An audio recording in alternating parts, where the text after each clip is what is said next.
Brent. In the weeks since, he'd decided to ask her to marry him. They planned to be together that very night, Christmas Eve, the most wonderful night of the year. Once they were alone, away from family and friends, Len intended to propose. He loved Amy. He had no doubts about that. He wasn't a man who gave his heart easily, and he'd made sure, in his own mind at least, that marriage was what he truly wanted. In the weeks since their last meeting, he'd come to see that loving her was for real, and for always.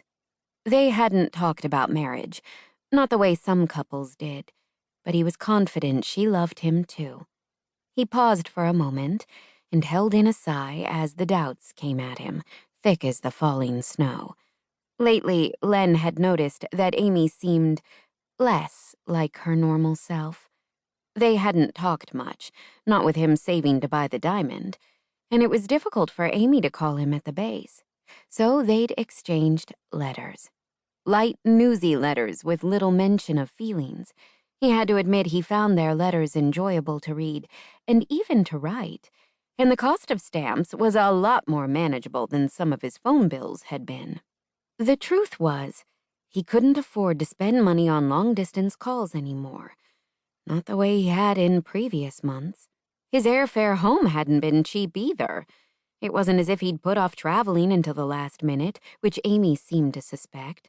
He'd been on duty until the wee hours of this morning. He'd explained all that in a letter he'd mailed earlier in the week, when he'd sent her his flight information. Although Amy hadn't come right out and said it, he knew she'd been disappointed he couldn't arrive earlier. But that was Navy life. He hadn't received a letter from her in 10 days, which was unusual. Then again, perhaps not. After all, they'd be seeing each other soon. Amy and his parents were scheduled to pick him up in Dallas, and together they'd drive home to Rawhide. He closed his eyes and pictured their reunion, hoping the mental image would help calm his jangled nerves. It did soothe him, but not for long. He had to get home for Christmas. He just had to. This was Kathy Norris's first Christmas without Ron, and she refused to spend it in Maine. She'd buried her husband of 41 years that October. Her grief hadn't even begun to abate. The thought of waking up Christmas morning without him had prompted her to accept her daughter's invitation.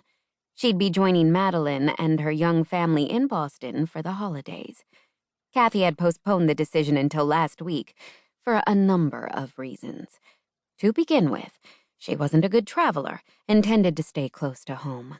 Ron, on the other hand, had adored adventure and loved trekking through the woods and camping and fishing with his friends.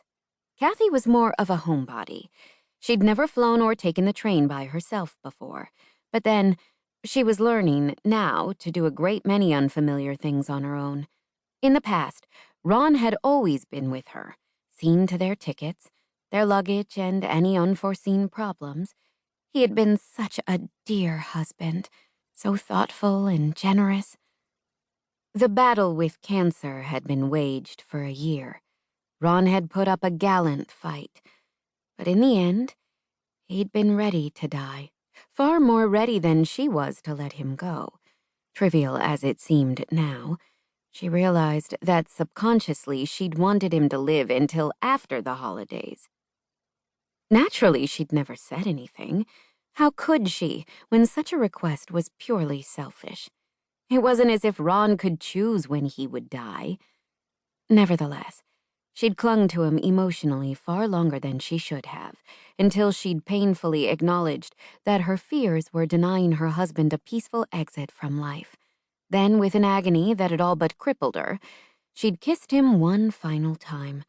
Holding his limp hand between her own, she'd sat by his bedside, loving him with her entire being, and waited until he'd breathed his last. Ron's death clouded what would otherwise have been her favorite month of the year. She found it devastating to be around others celebrating the season while she struggled to shake her all-consuming grief. She'd accepted Madeline's invitation as part of a concerted effort to survive the season of peace and goodwill.